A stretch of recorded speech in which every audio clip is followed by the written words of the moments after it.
quel super vilain serais-tu? Ah là là. C'est chaud en vrai. C'est chaud en vrai parce que. Alors, déjà, Alors la question complète, c'est quel super vilain serais-tu et pour servir quelle cause? oh là là. Je sais pas si je. En fait, c'est compliqué parce que quand tu demandes ça par exemple à des acteurs et des actrices, il y en a beaucoup qui te disent moi j'adorerais jouer un vilain, tu vois. Ouais. En vrai, j'arrive pas à me rendre compte. C'est tellement. Alors, je dis pas que je suis un ange, attention, loin de là, on a tous nos défauts, on a tous nos. On reste des êtres humains et il faut rester conscient de ça, je pense. Faut pas non plus prendre trop la grosse tête. Mais c'est vrai qu'à côté de ça, je me suis jamais vraiment posé la question. On se dit souvent, c'est vrai que quel super-héros serais-tu et. Je sais pas du tout. En vrai, je serais peut-être plus un anti-héros qu'un vrai super-vilain, je pense. Parce qu'il y aurait des causes que je défendrais peut-être qui me forceraient à être un peu hors la loi, entre guillemets. Si on parle de la loi C'est le but. au sens large. Donc peut-être plus anti-héros. Après, alors j'espère pas, sinon arrête-moi tout de suite et fous-moi en taule dès maintenant, mais j'espère pas être proche du Joker ou de ce genre de vilain parce que sinon. Quoique. Ezra Miller s'en occupe très bien. Voilà. Il s'occupe de la question, laisse-le, il s'en occupe très très bien. D'ailleurs, on aurait peut-être dû lui confier le rôle du Joker finalement. Est-ce qu'il aurait pas été meilleur cast? En vrai, il aurait une bonne tête en plus pour le Joker. Mais. Ouais, clairement. Ouais. Il aurait une bonne tête. On va envoyer ça voir. On va envoyer ça. Ezra Miller sera un bon Joker. Parce que déjà, ce qui transpire le mec dans la vie de tous les jours, dans sa vie privée, il transpire le mal, ce mec. Et en plus de ça, il a un visage qui est vachement atypique. Où le Joker, c'est ça pour moi. Un grand sourire en plus. Il a un grand sourire. Ouais. Il fait flipper quelque part, Ezra Miller. Avec du maquillage et tout, ça pourrait être. Puis donc non, Ezra Miller en Joker, bon fan cast. Bon fan cast. Et du coup, je sais pas. En vrai, j'en ai aucune idée. Bah, la question, c'est plutôt à toi moi, c'est plutôt à toi que je devrais la poser. Quel super vilain On retourne le truc. Bah non, mais c'est vrai, parce que de soi-même, c'est compliqué de savoir l'image qu'on renvoie. Est-ce que tu Non, parce que je te connais pas dans tes tréfonds, si tu veux. Il faut savoir de quoi on serait capable dans nos. On est tous capables de beaucoup de choses quand. Dans nos pires travers, en fait, c'est ça. Le film Joker l'a montré d'ailleurs. Ouais. S'il a montré un truc, c'est bien ça, c'est qu'on peut tous péter un plomb.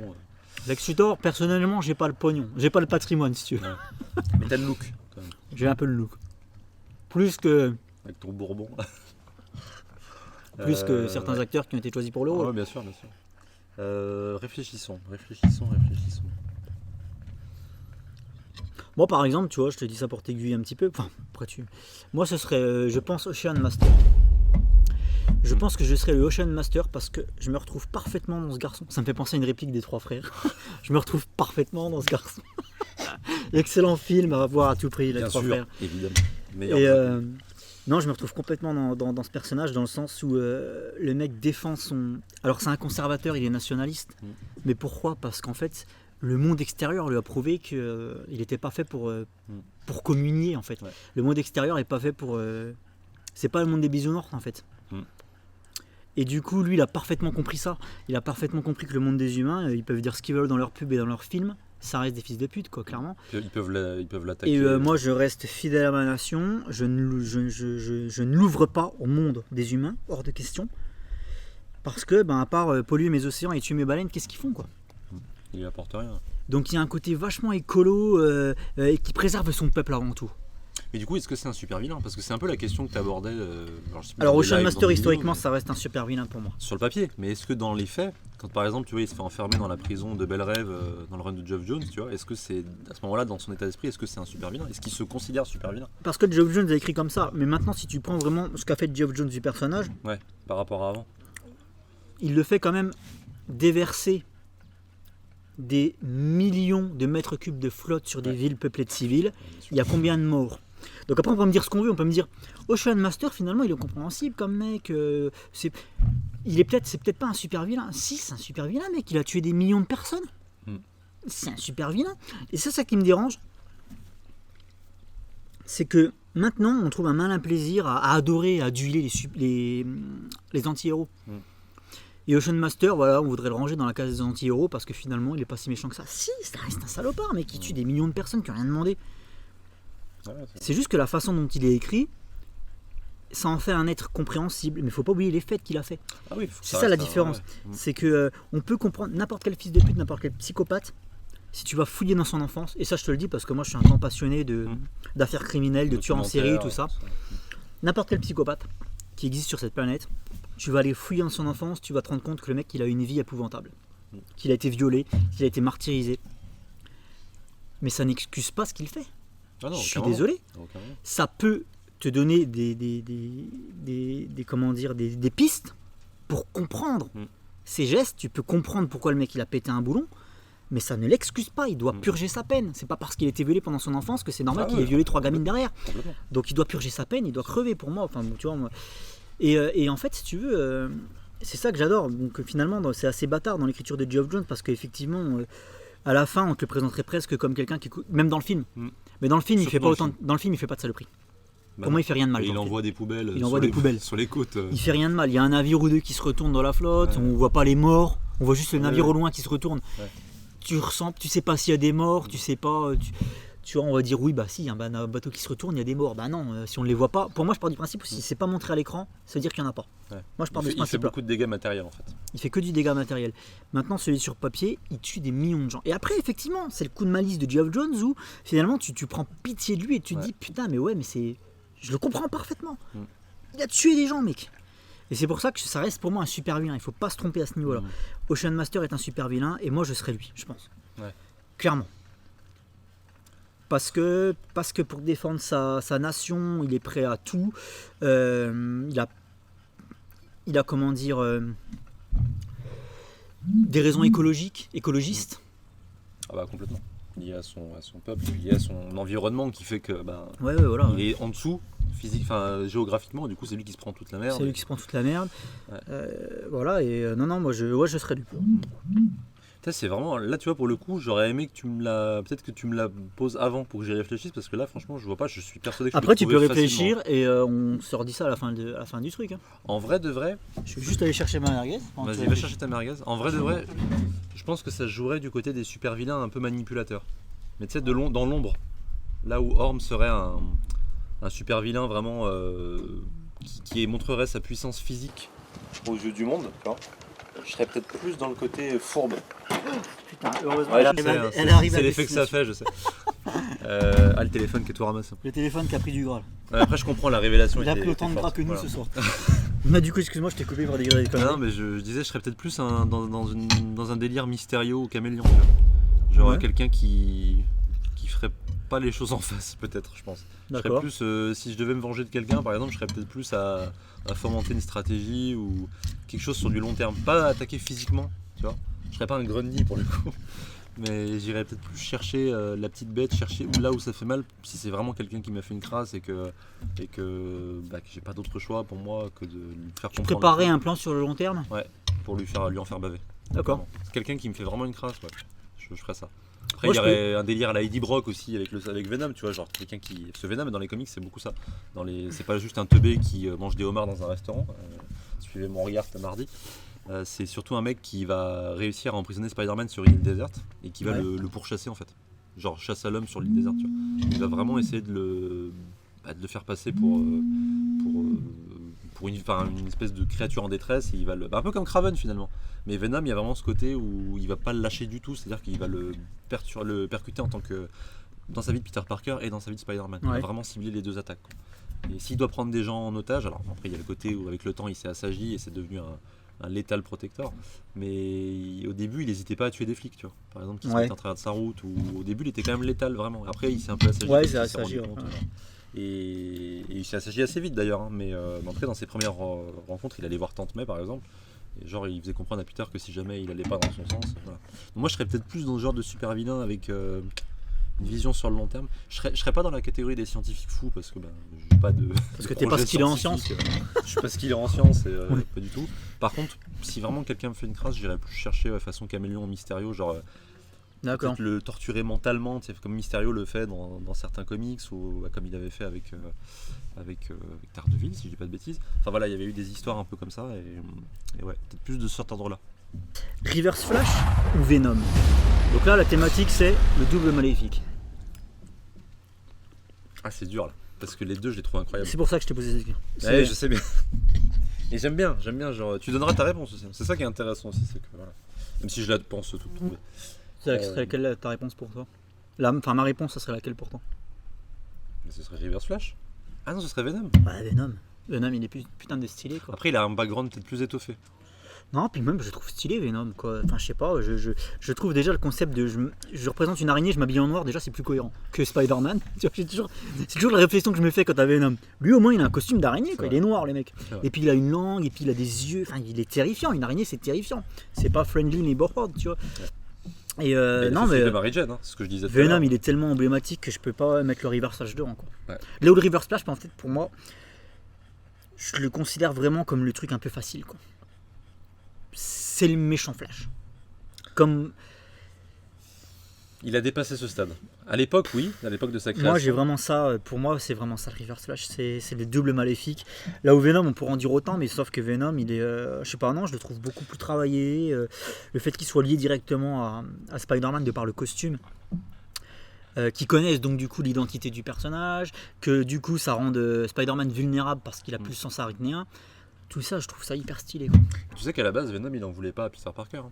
Dans les comics, en fait, c'est Spider-Man qui visait parce que c'est Spider-Man qui avait révélé au grand jour que l'affaire sur laquelle il travaillait, c'était du fake. En gros, c'était les fake news avant l'heure. Et du coup, il avait mal vérifié ses sources et c'est ça qui l'a complètement décrédibilisé aux yeux de la presse. Et en fait, quand il s'en prend à Peter, il s'en prend surtout par rapport à Spider-Man. Et c'est pour ça que je préfère davantage les versions plus récentes, c'est-à-dire le canon plus récent de voir Eddie Brock qui en veut à Peter et Venom qui en veut à Spider-Man, tu vois, qui est une espèce de double haine. Là où dans les comics, finalement, sa première apparition, je la trouve assez facile, assez classique. Le seul point que je sauve, c'est l'iconisation, comme tu dis, du costume, parce que dans le noir, quand tu vois juste les yeux blancs et l'araignée blanche, Mary Jane, elle pense que c'est Peter quand elle rentre du boulot. Et après, tu vois le sourire des dents qui arrivent et là, elle est terrorisée. Il est terrifiant. Elle est terrifiée, elle finit recroquevillée dans un coin et c'est quand Peter arrive avec son costume noir synthétique qu'elle se met à lui crier dessus en pensant que c'est le retour de Venom. Mais tu vois, c'est trop bien. Moi, la première fois que j'ai vu Venom, c'était dans la série animée des années 90. Voilà. Non, c'était le X-Men. Attends, je faisais quoi dans cette série animée que de temps en temps je voyais un épisode de 2 quand j'étais gamin, mais ça passait le matin et le matin généralement t'es à l'école, donc du coup c'est compliqué. Mais de temps en temps je tombais sur un épisode ou deux et j'ai vu un épisode avec Venom. Et il m'a terrorisé, quoi. Je me dis putain, ouais, c'est ça pour moi, un homme araignée, c'est ça, quoi. Tu vois. Et baveux, la langue et tout. Et pour moi, Venom, je le trouve hyper réussi comme super vilain. Je le kiffe, franchement, je kiffe Venom. Non, mais je te rejoins complètement. De toute façon, le cœur dirait Venom. Après, je vais peut-être réhabiliter un peu Reverse Flash dans le sens où vraiment, peut-être depuis 10-15 ans, le Reverse Flash, c'est vraiment devenu une ordure ultime pour moi. C'est vraiment le Joker avec des pouvoirs. C'est vrai qu'il fait du sale. Pour moi, il fait plus de sale que le Joker dernièrement. Le Joker a fait du sale à une époque. Ouais. À une époque. Mais aujourd'hui, il fait plus rien. Non. Parce qu'il a dépassé ce stade. En fait, il a à la fois violé Barbara Gordon, il a détruit, il a tué Jason Todd. Après, il est revenu, c'est autre chose. Mais à partir de là, tu peux plus rien faire. Il a plus rien d'autre, il a plus d'autres faits d'armes. Tu peux plus. En fait, t'as fait le max. Alors que Reverse Flash, au début, c'était un connard en costume jaune et rouge, tu vois, parce qu'il était fan de Flash et du coup, il voulait lui faire payer le fait qu'il s'intéressait plus à lui. Mais avec le temps, c'est devenu, comme tu vois, on en parlait à l'instant, mais un psychopathe. Le mec, c'est un psychopathe, c'est un obsessionnel de Flash et il est prêt à tout. Ouais, non, c'est vraiment un psychopathe. Il a buté sa mère. Tu le vois dans ses yeux que le gars, il est pas. Wow. Il est pas. Et il a buté sa mère pour aller jusqu'à justement mettre le meurtre en plus sur le dos de Barry. Et enfin voilà, il y a eu le faire culpabiliser par rapport à Flashpoint pendant toute l'histoire du comic jusqu'à la fin, le grand reveal. Et je trouve que il est encore plus fou que le Joker parce qu'il a les pouvoirs en fait qui lui permettent de faire n'importe quoi. Là où Joker finalement, un pied de biche et c'est tout. Il peut pas faire plus que ça parce qu'il a un flingue ou voilà. Tu vois. Reverse Flash, il peut te détruire dans ton être, à travers le temps en fait. Parce que le gars est timbré, il a des pouvoirs cracos en fait. Donc c'est pour ça que moi je réhabiliterais quand même Reverse Flash, mais le cœur je choisirais. Ah non, mais alors attention, moi je préfère largement Reverse Flash au Joker, mais c'est juste que contre Venom il tient pas la. C'est pour ça, Venom pour moi il reste intestable. Venom il est intestable. Parce que comme tu l'as dit, moi j'ai grandi avec le dessin animé de 94. Venom en plus ça a une histoire particulière parce que je le voyais dans le générique, le personnage, je savais pas qui c'était à l'époque. Je connaissais pas, parce que je connaissais que la série. Et je voyais ce délire avec l'araignée blanche et les yeux blancs, je me dis putain ça se trouve c'est un double. Enfin, tu sais, j'avais déjà ces bases de double maléfique, j'étais j'étais trop hypé. Moi j'adore les doubles maléfiques. Je trouve que il y a vraiment quelque chose de. Ça dépend. Ça dépend. C'est bien fait. Mais Venom pour le coup c'est très bien fait. Voilà. Et justement dans le générique je le voyais et malheur à moi en fait j'avais loupé l'épisode dans lequel il devenait Venom qui était passé un samedi matin mais je m'étais pas réveillé et j'avais dû attendre d'avoir la VHS pour voir cet épisode. J'avais vu les 2 premières parties de la saga du costume noir donc jusqu'à ce que Peter le lâche et qu'il tombe sur Eddie Brock et j'avais jamais vu la suite. Et là je peux vous dire que c'était le pire cliffhanger pour l'époque parce qu'il n'y avait pas internet à l'époque. Donc et du coup quand j'ai vu cet épisode je trouvais ça incroyable parce qu'en fait il avait fomenté sa vengeance, il avait décrédibilisé Peter auprès de sa tante, il avait décrédibilisé Peter auprès du Bugle, il avait avait poussé de la fonte parce que c'était le Eddie Brock de l'époque hyper bodybuildé. Et il s'était entraîné physiquement et mentalement à préparer sa vengeance en fait. Et c'est cette détermination que j'avais adoré avec Venom et qui pour moi le met au-dessus peut-être de Reverse Flash parce qu'il a en peu de temps il a plus évolué que Reverse Flash qui a mis finalement beaucoup de temps à le devenir le super vilain iconique qu'il est aujourd'hui. Et je dirais voilà Venom pour le passif, Venom pour son évolution après aussi parce que le fait qu'il soit devenu un anti-héros je trouve pas ça déconnant puisque tu découvres que Eddie Brock en dehors de sa haine pour Peter et Spider-Man ça reste quand même un mec qui a une vie entre guillemets, c'est-à-dire qu'il a sa vie de famille parce que il a eu un gosse, et il a eu une femme, il a quand même eu une vie sociale toute relative par rapport à l'autre Eobard qui est juste pour le coup sur le papier un grand malade mental. Donc je dirais Venom pour tout ça et parce que pendant longtemps ça a été mon super vilain Spider-Man préféré. Récemment, détrôné il y a quelques années par le Dr Octopus. Que je trouve que je trouve vraiment vraiment top. Alors c'est pas la question mais je trouve que Doc Ock avec Superior Spider-Man quand il a pris la place de Peter dans les comics puis ensuite toutes ces adaptations qui pour moi sont des masterclass, c'est-à-dire qu'il a eu aucune mauvaise adaptation ce perso. Spider-Man 2 excellent, même celle où il se marie avec la tante May. Dans les comics ça c'est les délires du c'était un peu kitschos ça quand même. Ouais mais c'était les années 70 tu vois, comme beaucoup de trucs. Et en fait il a eu aucune mauvaise adaptation ce personnage en jeu vidéo récemment, le jeu il est incroyable pour Octopus. Et Venom je m'en suis un peu lassé parce qu'en fait il y a eu toute la symbiote mania, il y a eu ils ont fait des symbiotes dans tous les sens et Eddie Brock ils l'ont mis à toutes les sauces récemment avec le film et du coup je m'en suis un peu lassé mais dans le fond je dirais quand même Eddie Brock et Venom parce que ça représente beaucoup pour nous aussi. Et tu vois dans le jeu Ultimate Spider-Man sur GameCube Eddie Brock c'était vraiment à chaque fois qu'il apparaissait les séquences de gameplay étaient super hard.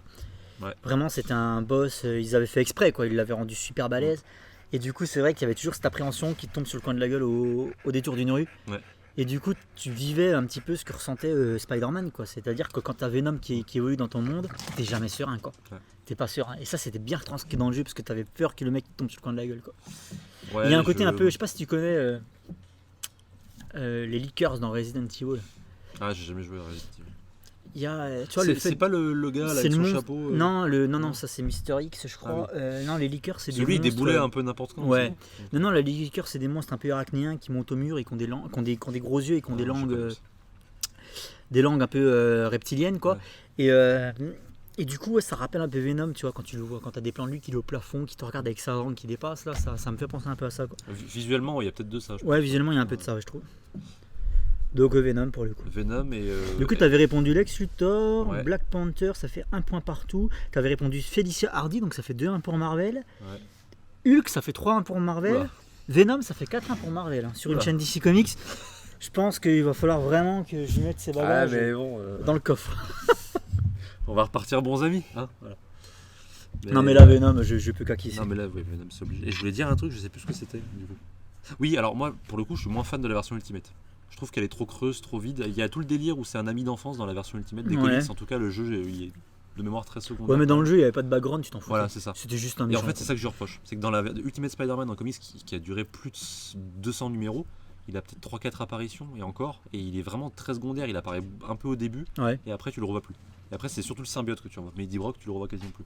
Et c'est pour ça que je préférais toujours la version 616, la version classique, parce que c'est vraiment le personnage, le mastermind, tu vois. Et la version Ultimate, je la trouve un peu pauvre. La seule adaptation que j'aime bien, c'est dans l'animé Spectacular Spider-Man, qui s'est vachement inspiré d'Ultimate, où ils ont gardé le côté ami d'enfance. Mais ils l'ont mixé avec la version classique parce que du coup il est aussi hyper mastermind et il lui en veut parce que pour des raisons qui sont expliquées dans la série et physiquement, visuellement c'est vraiment le Venom classique tu vois, mais avec sauce un peu Ultimate sur les meilleurs points je trouve. Donc voilà, c'était juste ce que je voulais préciser parce que tu parlais du jeu mais version classique. Ok. Reporter. Bon, une question un peu plus classique. Quel super pouvoir choisirais-tu pour servir quelle cause ? Ah, pour servir quelle cause ? Putain, c'est une bonne question ça. Ce serait la super vitesse de toute façon, ça c'est sûr. Parce que pour faire des économies d'essence.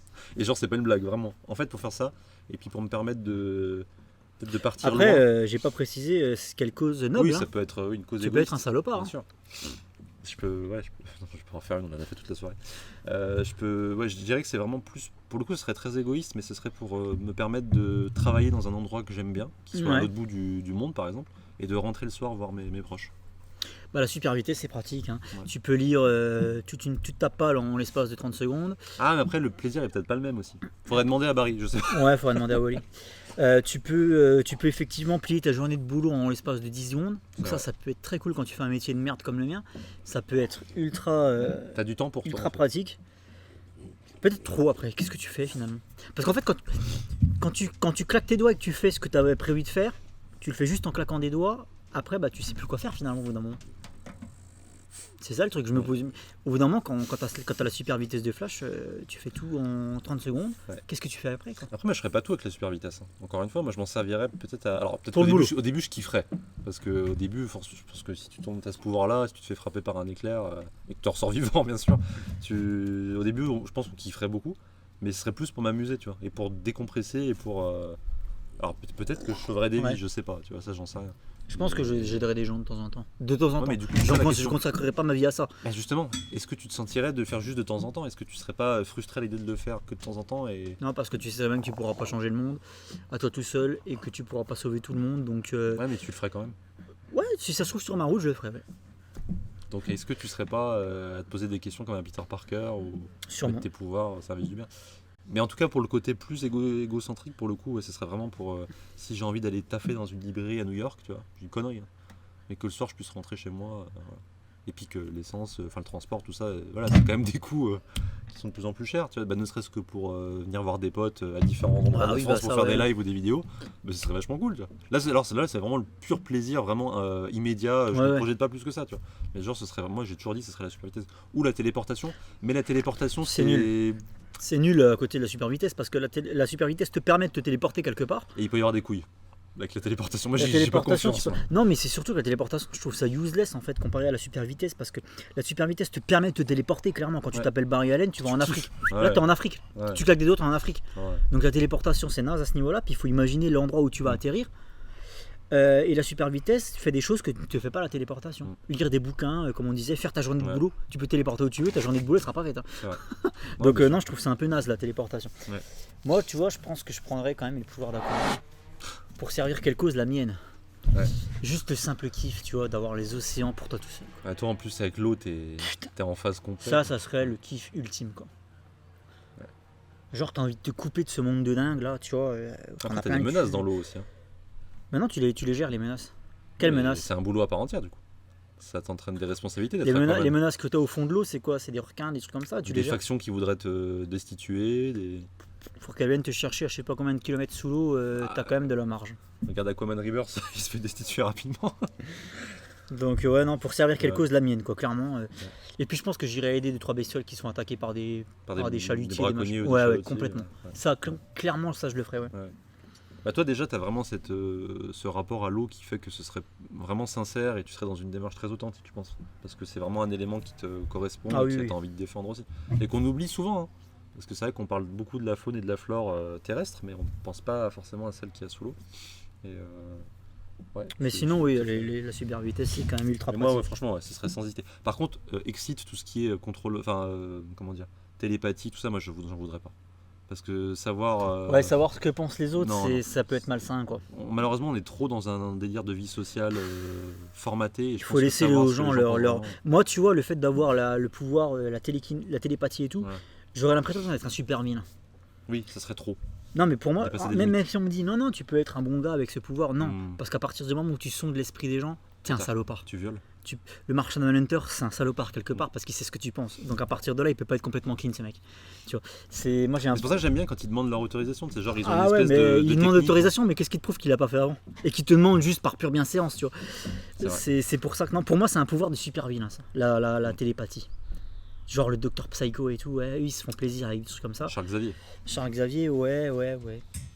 Mais Charles Xavier aussi, est-ce que c'est finalement un si bon gars que ça, quoi? À partir du moment où ce pouvoir, il le maîtrise et qu'il s'en sert.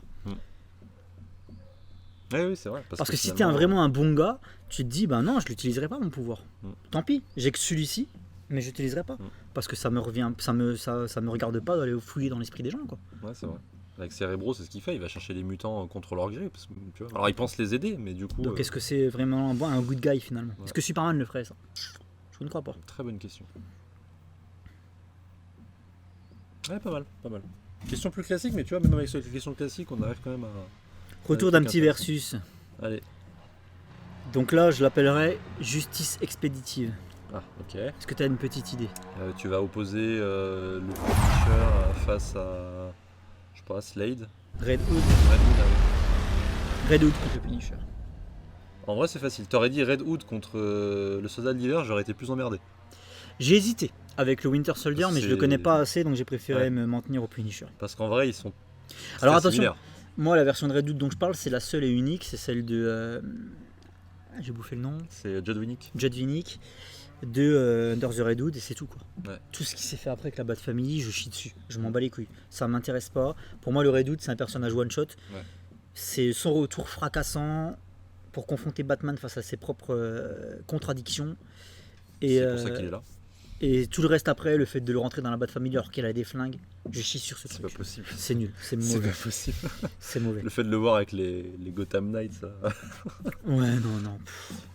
Alors bah pour moi, ce serait Red Hood parce que pour tout ce que tu viens de dire en fait.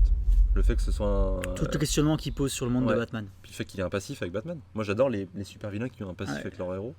Et je trouve qu'il l'a connu dans son intimité parce que il était à ses côtés dans sa croisade et Bruce lui a fait confiance. Et du coup il s'est servi de ça pour le retourner contre lui. Et je trouve que c'est hyper fort en termes de background émotionnel. Et puis en plus il a morflé. Enfin, Jason c'est un des personnages qui a le plus souffert dans la Bat Family.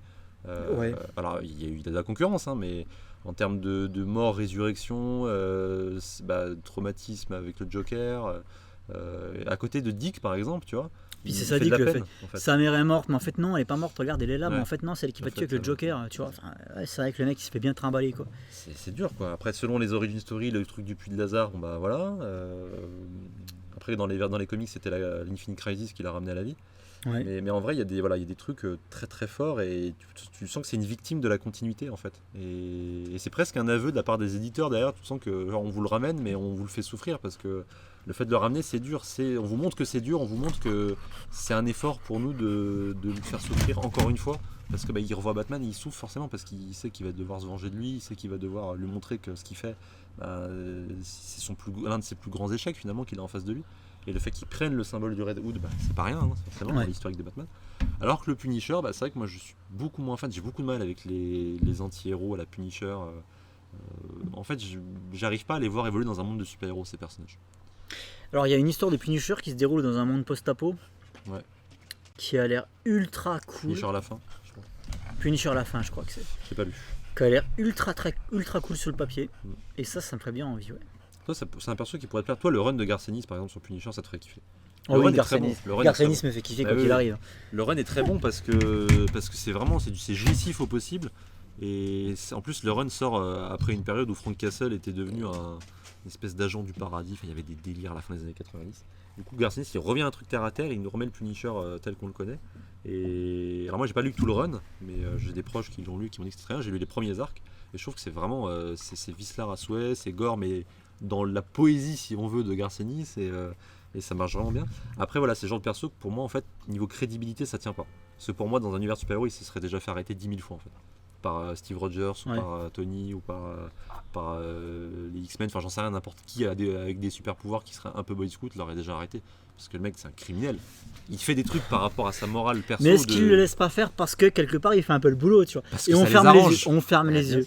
Voilà. Ça les arrange, c'est la fameuse justice contrôlée en fait. Ouais. C'est genre on garde la main dessus au cas où. Ça nous arrange quand même qu'il en déglingue 2-3 quoi. Ça évite de remplir les prisons. Je pense qu'il y a un aveu outre mesure quoi. Il y a un aveu d'échec de leur part là-dedans, mais ils l'assument pas en fait. Et pourtant j'adore Steve Rogers, j'adore Captain America, mais je pense que quand Frank parfois pète un plomb, et je me souviens d'une scène, je crois que c'est dans Civil War, quand Steve lui met une patate en lui disant mais pourquoi t'as buté ces super vilains là, qui lui dit je l'ai fait pour toi parce que c'est toi mon idole, c'est toi Captain America, le leader de la guerre, des causes nobles et de l'américanisme. Ouais. Et là Steve se rend compte de l'image. J'ai entendu parler de cette histoire qui bute un mec en mode tiens. C'est pour toi que je l'ai fait parce que c'est, machin. Et tu vois pareil, c'est un malade mental de toute façon Frank Castle, mais tu te dis mais voilà l'image qu'un super héros aussi peut transmettre, qui est pas toujours glorieuse et c'est pas de sa faute, mais parfois c'est l'incompréhension des symboles par les gens. Et quelque part, il est intéressant pour ça. Ah oui. Mais j'avoue que moi, ça me fait moins triper ce genre de perso. Je suis plus à la Red Hood ou ancien sidekick, tu vois, devenu vilain. Moi, j'aime bien. Le délire, en plus, sidekick masqué, moi j'adore le délire avec le masque, le fait qu'il prépare son plan dans son coin et que Puis Batman Red ne Hood, il sache a pas. putain de Tu vois. classe. Ça. Puis son costume, il a la classe, Il a les la deux classe, flingues, le mec. Ouais, les deux flingues. la petite veste grise par-dessus, enfin moi je trouve. Puis le fait qu'il a été entraîné par Batman, quoi.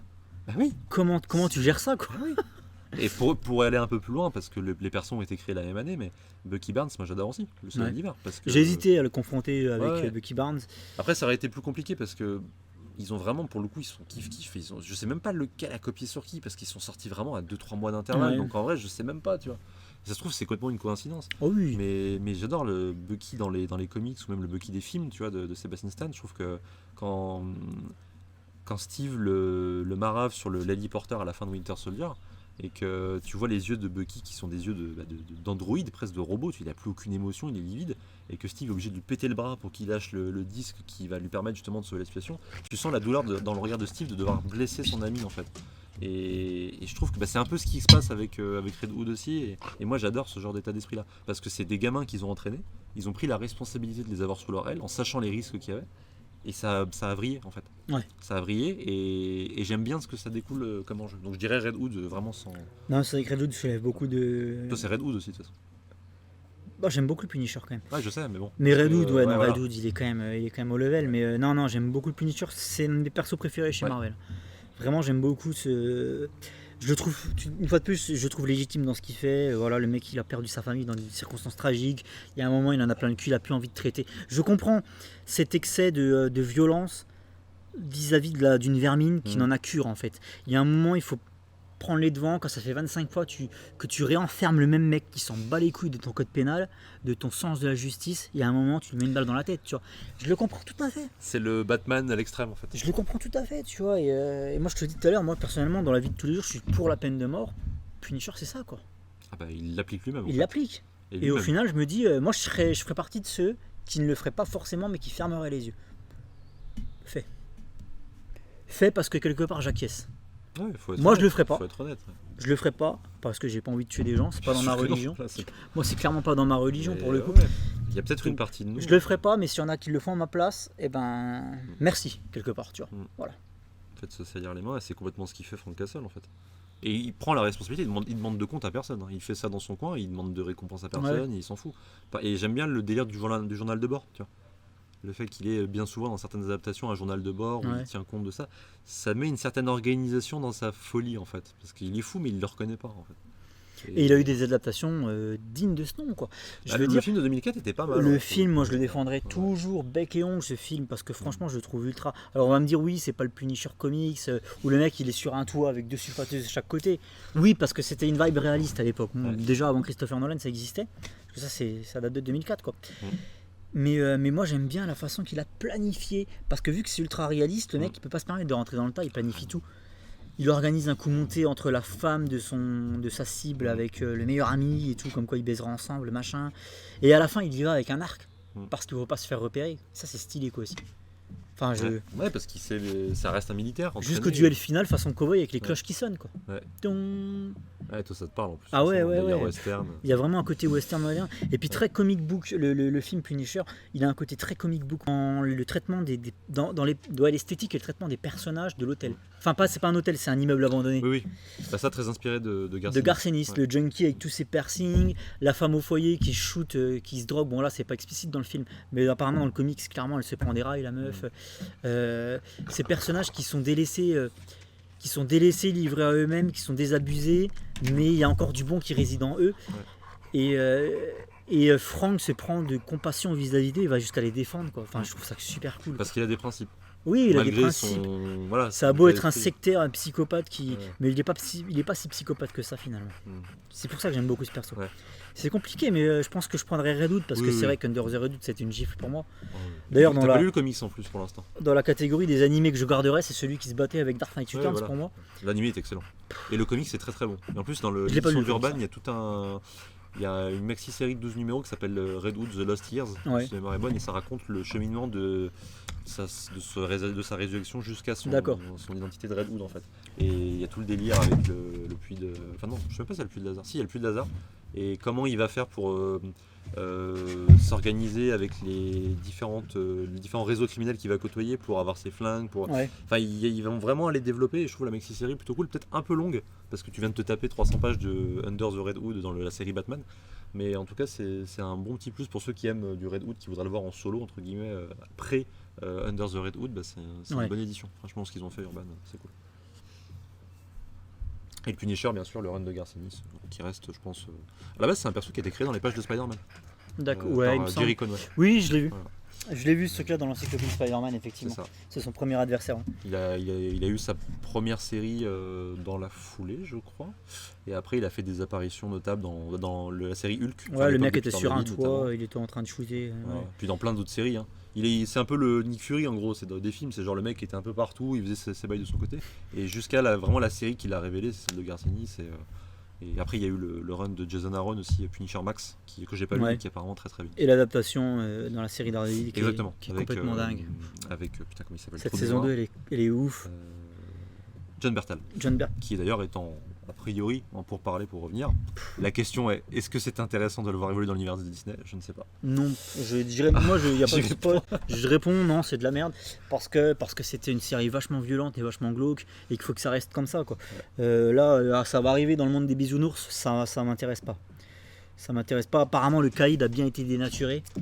Il n'a pas eu un grand temps d'écran à sa décharge. Ouais, mais ça a suffi pour dénaturer le perso. Donofrio n'est pas. Présenté. Moi, le Caïd, ça reste celui qui décapite des gens à coup de portière. Quoi.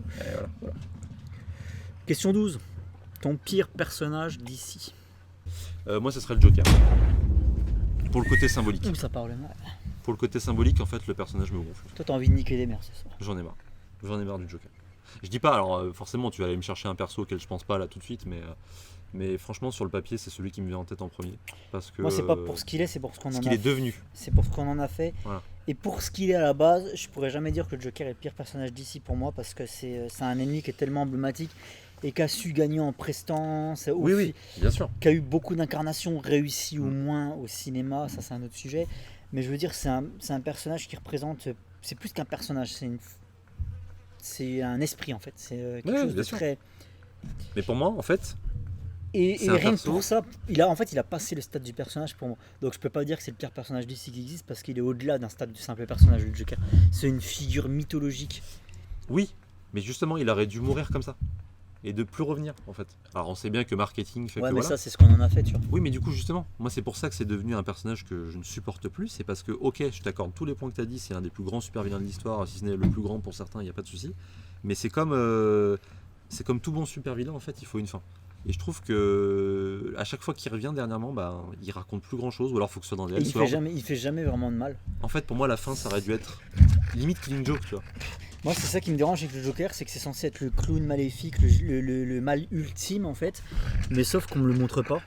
On te le montre plus, surtout. Parce que c'est fait d'armes, c'est Jason Todd et Barbara, et c'est tout. C'est beaucoup, hein, mais c'est tout. C'est rien, c'est pas beaucoup. C'est pas beaucoup, il a 80 ans le personnage. Ouais. 2 faits d'armes, notables. Après, on va me dire, oui, mais il tue des gens avec des gaz dans des écoles, machin. Oui, non, mais ça, c'est pas des faits notables qui restent marqueurs dans l'histoire du personnage. Les 2 faits d'armes, c'est Jason Todd et Barbara.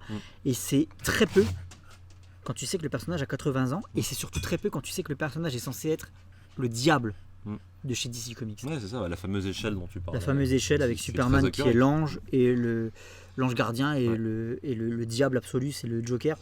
Et c'est ça qui me dérange, c'est que oui, j'ai besoin, comme j'ai besoin d'un Superman sur l'échelle du bien absolu, j'ai besoin d'un Joker sur l'échelle du mal absolu. Le problème, c'est que le Joker n'est plus le mal absolu et qu'il est en train d'être transformé en une espèce de presque d'anti-héros, quelque chose auquel il serait pas si mauvais que ça finalement de s'apparenter.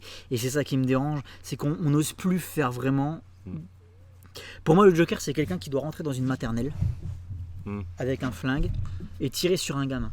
Ouais. Alors vous allez dire, mais c'est horrible ce que tu... Mais oui, mais c'est ça le principe. Justement. C'est ça le principe en fait. Parce qu'il faut que ce soit le mal incarné. Il doit tuer un gamin comme ça, gratos. Ouais, bien sûr. Et tant que ils ont plus les couilles de faire ça. Donc arrête de mettre le Joker pour un oui, pour un non, parce que tu dénatures le personnage. Je préférais qu'il soit utilisé une fois tous les 10 ans, mais que vraiment à chaque fois qu'il arrive, son retour soit complètement ouf. Après, attention qu'on s'entende, parce que je vois déjà les détracteurs arriver de ce que je suis en train de dire, et vous aurez tout à fait raison, mais pour moi, c'est la marque d'un grand super vilain, c'est qu'il doit se faire rare, en fait. Et c'est ce qui, malheureusement, c'est le genre de travers qu'il y a avec le C'est bouffon vrai. vert aussi, tu vois, par exemple. Mais avec le Joker, c'est plus proéminent chez moi, parce que moi, en fait, j'ai un rapport avec ce personnage qui s'est vraiment dégradé avec le temps, en fait. Moi, j'aimais beaucoup le Joker à la base. Moi, j'ai grandi avec le tout premier Batman de Burton, et j'adorais le Joker de Nicholson, tu vois, et je l'aime toujours autant pour ça, parce qu'il est simple dans son approche, Ouais. tu vois. Et avec le temps, ils ont essayé de le faire passer pour une espèce de figure un peu. Dans le run de Scott Snyder, par exemple, ils en ont fait une espèce d'entité qui finalement existait un peu à travers le temps et tout. Enfin, il y a eu des interprétations qui m'ont un peu gonflé. Ils ont essayé d'en faire plus que ce qu'il était vraiment sur le papier. Et pour moi, sa seule présence suffit normalement à le rendre en tant que super vilain. Et ils ont voulu essayer de donner cette espèce de postérité au personnage qui, dans l'idée, est pas conne pour le renouveler. Mais pour moi, ça l'a plus desservi qu'autre chose. Et en fait, j'en ai marre du Joker, j'en ai marre de le voir parce que je pense, pour moi, qu'il représente vraiment ce côté où il représente tous ces super vilains qu'on a trop vus en fait. Et pour moi, il symbolise tout ça en fait. C'est vraiment le porte-étendard de tout ça. Et tu rajoutes à ça évidemment les lectures et les réécritures qu'on en fait aujourd'hui qui pour moi sont dangereuses. Et je le dis vraiment. Après, surtout le film avec Joaquin Phoenix, il est dangereux. Tu l'aimes ou tu l'aimes pas. C'est un bon film, mais ça n'empêche pas que le message est pourri. Mais le message pour moi, c'est pas un message. Là en fait, ça pète l'échelle que tu es en train de dire. C'est que le Joker devient un gilet jaune. Bah oui. Un symbole de révolte contre l'oppresseur. Et mais c'est pas ça le Joker. En fait. C'est pas un symbole de révolte. T'as plusieurs degrés de compréhension du personnage. Il y a pas de souci. T'as ta version à toi. Je remets pas en cause ça. Mais je trouve que dans l'idée, c'est maladroit et c'est pas servir à la fois le personnage, c'est pas servir aussi les gens qui pourraient tomber dessus. C'est cette fâcheuse tendance qu'ont les Américains à parfois dresser les serial killers comme des figures un peu légendaires. Ouais. Si tu veux, en France, quand on parle d'un tueur en série, on se souvient des victimes. Et les journaux télévisés, quand ils parlent des victimes. Ouais. Après, ils disent ça ont été tués par tel. Tellement aux États-Unis, le serial killer, c'est une figure presque légendaire auquel certains et beaucoup même s'apparentent. Ouais. Ça devient un tueur de légende, ça devient un personnage légendaire. Et c'est dangereux. Et moi, c'est ce que je reproche avec tout ce qui est fait sur le Joker. C'est que ça devrait rester le mal absolu. Et le mal, normalement, tu le fuis, tu le contres, tu ne l'épouses pas. Et du coup, ça, on va faire une passerelle avec la question qui était prévue pour être la 15e. Joker ou Green Goblin? Voilà.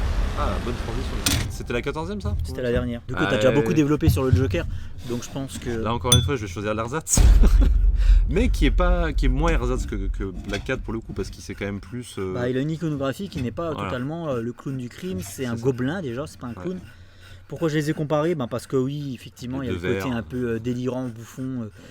Mais c'est vrai que le Green Goblin, il a son planeur, donc il a une technologie qui n'a pas le Joker. Et il a une identité secrète. Et il a Norman Osborn, et pour moi, c'est ça qui change tout.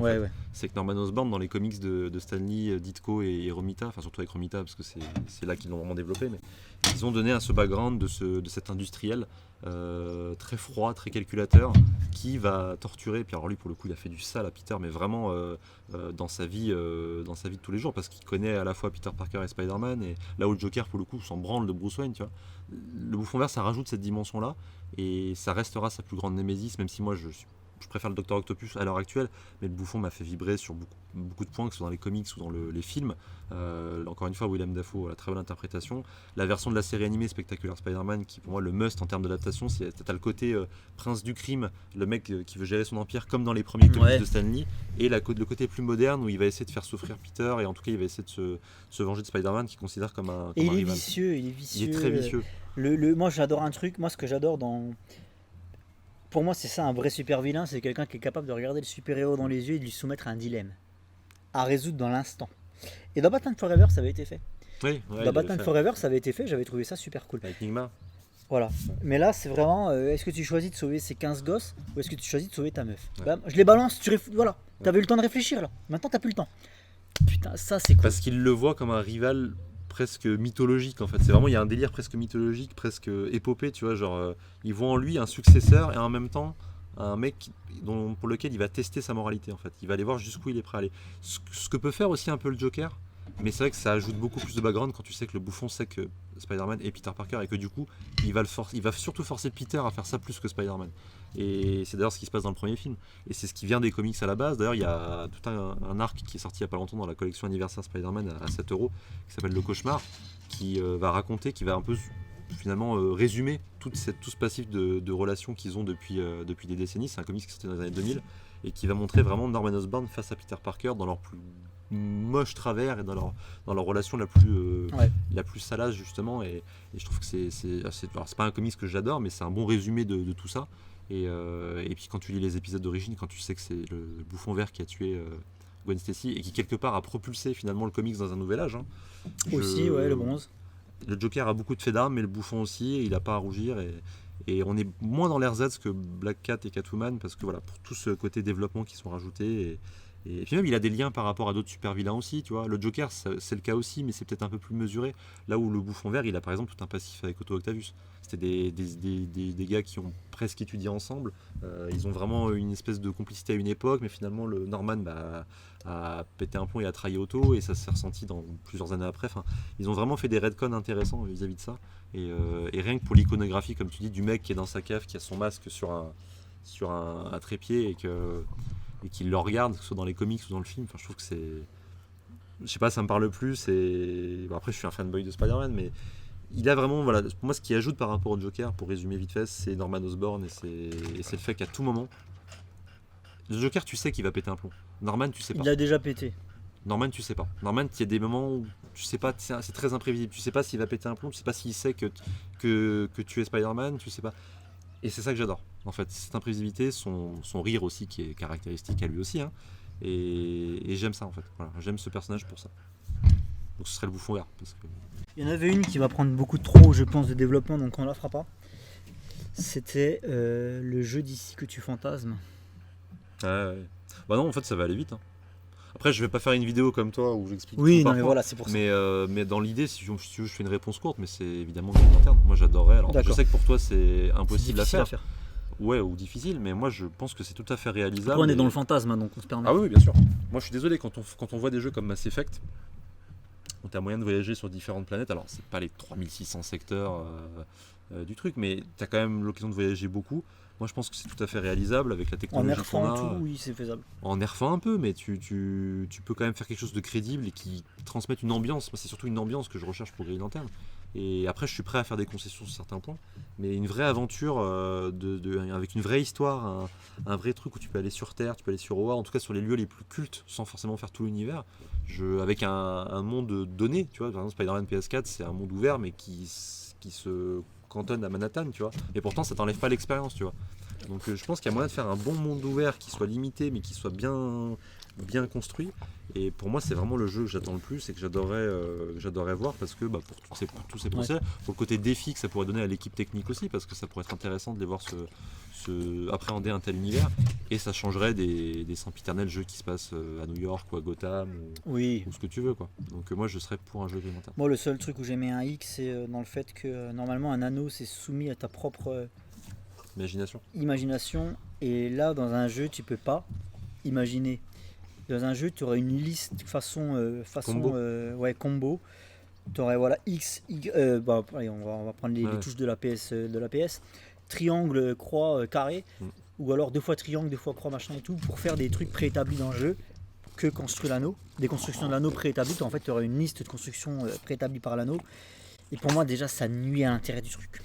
Mais voilà, on a déjà parlé. Mais à la limite, tu peux faire des combos. Enfin, tu mélanges, genre, sans aller jusque-là, tu peux t'en rapprocher en faisant un espèce, genre, tu construis toi-même tes propres figures à partir de bases données par le jeu. Genre, ça serait des trucs hyper simples, dans le sens, ce serait le gunbox, ce serait le filet pour les capturer quand tu dois les ramener vivants. Ouais. Ça serait des trucs hyper simples, et moi, ça nuit à l'image. Moi, quand je lis du Green Lantern, j'aime bien que les mecs ils m'épatent dans ce qu'ils vont faire de l'anneau. J'aime bien que les mecs ils construisent des trucs auxquels j'aurais pas pensé.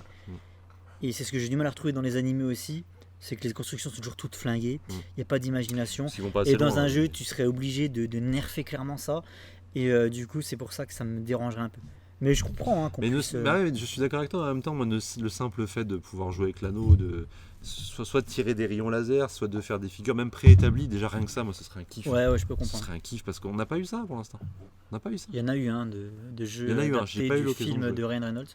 Qui pour le coup est plus dans l'espace, parce que ça parle des Manhunters et tout. Donc, en vrai, si je tombe dessus, je pense que je l'achèterais. À essayer. Mais le simple fait de se mettre à la place de quelqu'un qui a le pouvoir ultime dans sa main, en fait. Ouais. Parce que Batman, je l'aime bien, Batman Arkham, j'adore, mais Batarang, gel explosif, grappin, Batarang, tyrolienne. Ouais. Bah, c'est plus facile à faire. C'est plus facile à faire et c'est jouissif aussi, hein, qu'on C'est s'entende. jouissif. Mais au bout d'un moment, j'ai besoin de faire plus. Et même si c'est nerfé, bah, qu'on tende vers ça. Tu vois. Et peut-être qu'on aura des bonnes surprises en chemin. Peut-être qu'ils vont se rendre compte d'un système que voilà. Peut-être qu'avec le temps, on va pouvoir développer un système aléatoire ou Ouais. tu sais, une espèce de RNG ou je sais pas. Il y a moyen de faire des trucs avec la technologie d'aujourd'hui. Je pense qu'il y a moyen. Un jeu en VR pour Green Lantern, ce serait ouf. Même si c'est nerfé. Mais genre. Alors là, le fantasme total, mais genre, ça irait piocher dans tes tes ondes cérébrales pour faire un. C'est le docteur Psycho qui a créé le. Ah non, mais tu dis fantasme, ben voilà, un jeu en VR qui, avec une technologie futuriste, genre dans 30 ans, peut-être qu'on aurait ça, je sais pas, où ça irait piocher dans tes ondes cérébrales pour faire des constructions. Ouais. Et là, tu l'aurais ton truc. On Après, est pas ça- prêt de le voir. Oui, mais du coup, c'est fantasme. Voilà, Oui, c'est c'est ta question. fantasme, Voilà. t'as raison. Un jeu VR Green Lantern avec. Alors après, ça ferait flipper parce que du coup, il pourrait rentrer dans ta tête. Moi, je suis pas trop fan C'est ça de le délire. truc. Ce qui reste, c'est Ouais. que Bill Gates soit dans ma tête. En fait. Allez, il te reste 3 minutes. 3 minutes. Pour la dernière, on aurait réussi. Aquaman et Namor. Ah, comment Allez, merci. Je déteste Namor. Non, mais en fait, là, il vient juste de signer le fait que, en fait, finalement, il fait un peu frisqué, il vaut mieux dormir à la maison. Mais non, mais c'est purement sincère. Reprendre la route ce soir, c'est C'est compliqué. purement sincère, je déteste Namor. Parce qu'après, il est écrit comme ça aussi. C'est un con prétentieux qui d'ailleurs va serrer Susan Storm sous les yeux de Reed Richards, avec une confiance démesurée en lui. J'arrive pas à m'attacher à ce personnage en fait. Je trouve trop la Antipathique. caricature du roi en fait. Ouais. Là où Arthur, alors après tu me diras, ça dépendra des versions. Ouais, ça dépend des versions. Mais il y a cette part humaine quand même en lui. En tout cas dans la version la plus canonique. Je sais que ça n'a pas toujours été le cas.